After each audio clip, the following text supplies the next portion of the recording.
O comissário europeu responsável pelo Comércio, Maroš Šefčovič, alertou para o facto de componentes críticos como chips eletrónicos ou minerais de terras raras, vitais para indústrias como o automóvel e de defesa, estarem a ser usados como arma.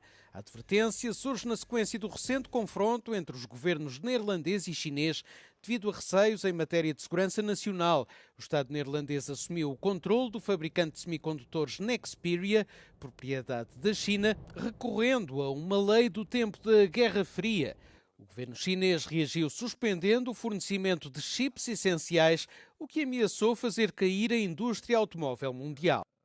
I think the lessons also from this is that we just need to even work more closely with our industry and to motivate them even more to diversify the supplies. And simply we have to work a little bit more like Japan, where they're stockpiling some of the critical raw materials, some of the, let's say, critical technologies and critical chips. And I think this would be one of the lessons which we want to bring in the new economic security doctrine which we'll be presenting before the end of the year. The minister responsible, Minister Karaman, said he'd do it again. So do you understand, acknowledge, appreciate why the Dutch did it? Do you think they did the right thing? I think that we are not privy to all the details because, of course, a lot of this information is super sensitive.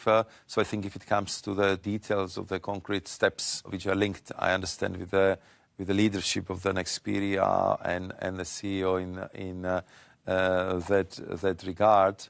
So I know that on the level of the technical teams, they went through great details. What was very important for me, it's from one side to show really the European unity and solidarity, which we did, and to resolve the immediate threat of the halting of the production of the important companies.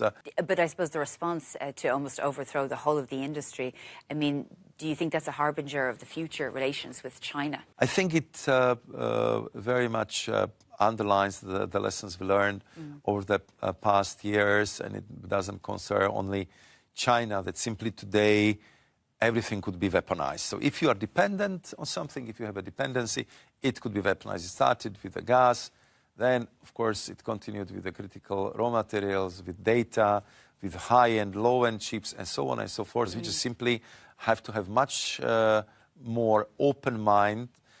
What are really the critical elements of European economy, which we need simply to monitor much more closely.